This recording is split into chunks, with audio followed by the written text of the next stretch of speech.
بسم الله الرحمن الرحيم الحمد لله رب العالمين وبه نستعين على أمور الدنيا والدين وصلى الله وسلم على نبينا محمد وعلى آله وصحبه أجمعين وزيرك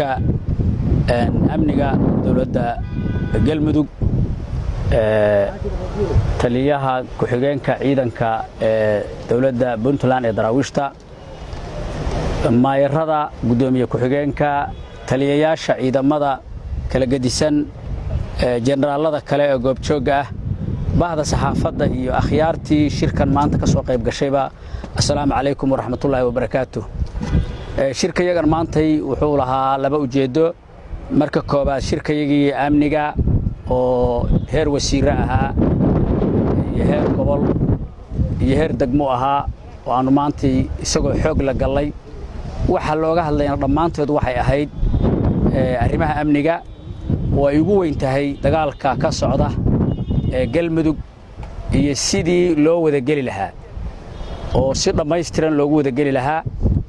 qodobka labaadna wuxuu ahaa wareejin gaadiid 8 baabuur oo baabuurta qoryaha la saara ah oo qoryaha saaran yihiin iyo hal ambalaas iyo hal booyo 10kaas baabuur oo aan ku wareejinaynay galmudug oo wakiil ka yahay dawladda madaxweynaha galmudug iyo shacabkeedaba uu wakiil u yahay Axmed Macallin Fiqi wasiirka amniga labada qodob ay ahayd waxa uu runtii noogu soo dhamaaday si qurux badan oo farxad leh oo aad iyo aad aanu soo muujinay kalsoonidayadii iyo wada jirkayagii inuu horeyna u jiray haddana aan sii xoojinayno naf iyo maal aan wada galayno dagaalka argagixisada anigu khawaarij waa ka daayo khawaarij waxa la yiraahdaa dad muslimiin oo inxiraaf diinihi ku dhacay kuwana waa maafiyo kharaabin ah oo waxa daliil u ah waa dhageysan jirteen kuwii halkan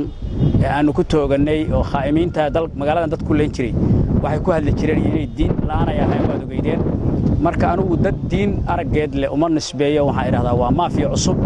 oo la baxday magacii Brigade Roos oo shabaab ku bedelatay oo adduunka daafiis isaga kala timid dalka Soomaaliyeedna dawlad jileeca darteed bay isugu heshay laakiin waxaan filayaa in qorraxdii ay qorraxdoodii dhacday oo waqtigoodii uu gabagaba yahay waxaa la rabaa marka dadka Soomaaliyeed qof kastaaba inuu ka fakaro hadduu adiga maanta ka maqan yahay walaalkaabu cunaya oo ku maqan yahay inaad intuusan ku soo gaarin aad aduguna meeshiisa ugu tagto waxaa la rabaa ganacsatada aaminsan oo meelaha nabadda jooga aaminsan shabaab inay maaragtay ay inta xoogagooda u tuuran si noolaanayaan xoogaaga tuuraysana cadaab baad ku kasbanaysaa adigana aakhir sheegadu ka bireynaya cid kasto iyaga fakarka ku raacdana ama iyaga dugsatana marka u dambaysa iyaga qala waxaan la hadlaynaa deegaamada hadda aan shabaab gacanta ku hayn ogaado waxa example idinku filan deegaamada ay hayaan ilmo iskuul kama aadaan wax khayr leh ma tagaan nidaam kama jiro diini kama jirto nololna kama jirto wiilasha yararna qaraxa loo isticmaalaa gabdhahana nin ajnabi ah lagu daraa marka inta ay ka maqayno deegaamada ay joogaan waxa la rabaa qof walba inaad ogaatid waxaas walaalka aad ku fiirsanayso waa kugu soo socdaa waxa la rabaa marka ummadda Soomaaliyeed in ay si midaysan meel joogtaba u gasho cadow kalena inay lahayn ay maskaxdeeda ku qorto ayna cadowgaas inkaarta qaba oo ummadii haleeyay oo diintii haleeyay oo dhaqankii haleeyay la iska wada qabto dagaal baa lagu jiraa dagaalka hadda meesha ugu culus ku jirta waa galmudug dawladda federaalka oo dhaqaalihii iyo hubkii iyo ciidankii iyo maxaan ku iraahdaa gaadiidkii aan meenadu karin isku haysta haddee waxaad haystaan Soomaali baa la galmudug jasiirad aan Soomaaliya kamid ahayn ma ahane waa dadkaad u dhaartan xilka u haystaan amaamulaahina waa la idin weydiinayaa adduunkana waa la idin kula xisaabtamayaa gabadha xaradheera joogta oo mujrimku haysto maamulayo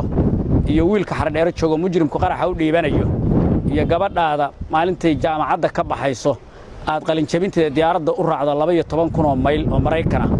ama aad wiilkaagu maalintu aroosi aad 12,000 mayl oo Mareykanka aroos aad uga qayb gasho bay la mid yihiin lana xuquuq yihiin sidaas loo ogaado la dadka madaxda ah inay saas ogaadaan baa la rabaa dadka Soomaaliyeed waa isku mid waa isku xuquuq dadka mas'uuliyiintaana waxa laga rabaa inay ogaadaan waxa ilmihiisu yahay ilmaha xaradheere iyo ceelbuur iyo galhareeri iyo argagixisadu sanadaadka ku haysato ay ka mid yihiin haddaynan iyaga ka horeyna inta kalena way qabsanayaan iyagayna kugu xoreynayaan markuu haysto wiilkana waa ku soo isticmaalaya xoolahana waa ku soo isticmaalaya marka waxaa la rabaa inaynu dagaalkaas u gallo si dhammaystiran intaas waa fariintaydii mudana wasiir la wareeg baabuurtan furayaashoodii waa kuwaan nagala wareeg intan kaliya noqon mayaane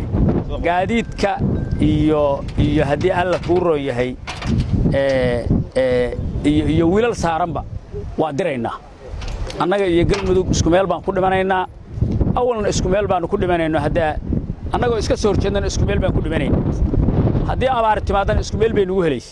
haddii barwaaqata isku meel baan ku barwaaqoobayna isku meel ku dhimasho maanta ka fiican ma jirto mid aan haysanno marka iyadoo xaraga leh ilaahay agtiisa loogu dhowaanayo ajar laga helayo dadka iyaga ku walaaloobayaan dawladnimadeeda aan ku soo ceshanayno baan wada galaynaa